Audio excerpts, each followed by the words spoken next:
Hey, this is Chuck. It's Friday afternoon. I'm all dressed up to give you another video. I was just packing up an order that we got for all of the tunnel panels for an early flat floor coupe, and it occurred to me that I've got a good opportunity here to kind of show you the progression on this because we don't make this early stuff very often.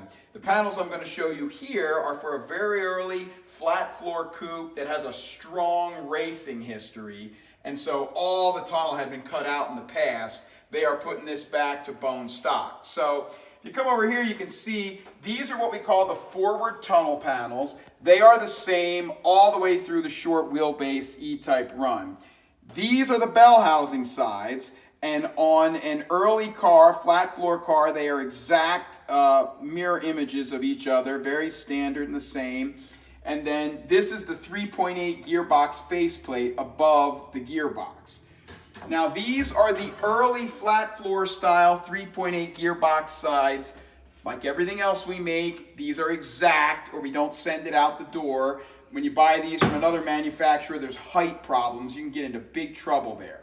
But the left-hand side has two access holes in it. The front one is for the gearbox filler. The rear one is to access the angle drive for the speedometer cable. You can see it fits right in there like that. This fits in here like this. And then these pieces will wrap around the drive shaft tunnel. Now, as E-Types progressed, it didn't take them very long to figure out that over here, right in this corner, is where your clutch slave cylinder and rod to activate your clutch fork is. And they were running out of room. As your clutch wore in, it was starting to hit here. So what they did was, on early 3/8 after the flat floors, they went ahead and made a new right-hand bell housing side that has this notch cut out of it. Then you can see they made a new right-hand gearbox side, and see how it's the same in all dimensions except for right here.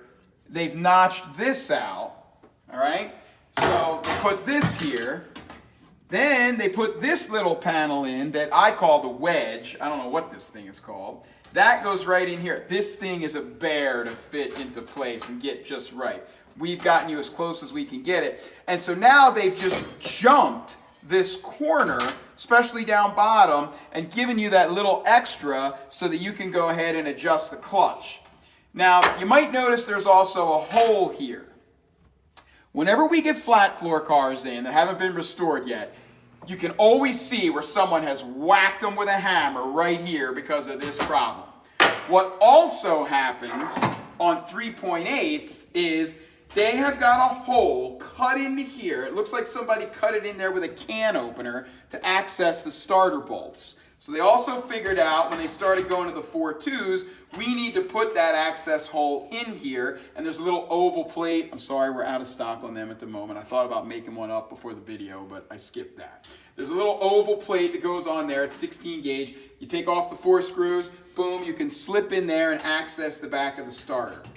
So they kept that in there for the 4.2s. Then later, late in the 3.8 run, we call this the 4.2 faceplate, but late 3.8s do have them. You can see where it's the same, but they've dished this up, and your gearbox cover is going to be different for those.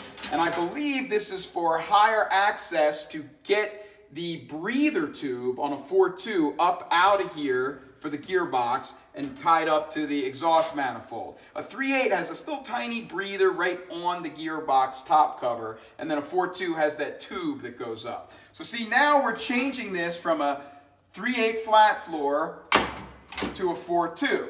So now your standard 3.8 not flat floor gearbox sides would be these two right here, and it would use the wedge panel. You got the 2 holes on this side.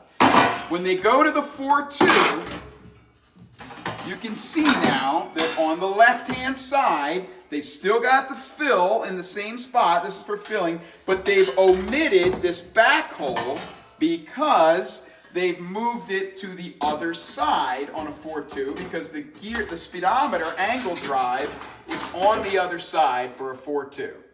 Okay. That was some type of super nerdy discussion about E-Type bell housing and gearbox panels, but that's pretty much the story. They start out real basic. They have to put this wedge in for clearance on the clutch fork. Then they've got to put this hole in for the starter access. Then they dish this out to give you clearance for the breather tube. Then they move that hole, that back hole, from one side to the other. So, thanks for watching. Hopefully that'll cover everything you need to know about this.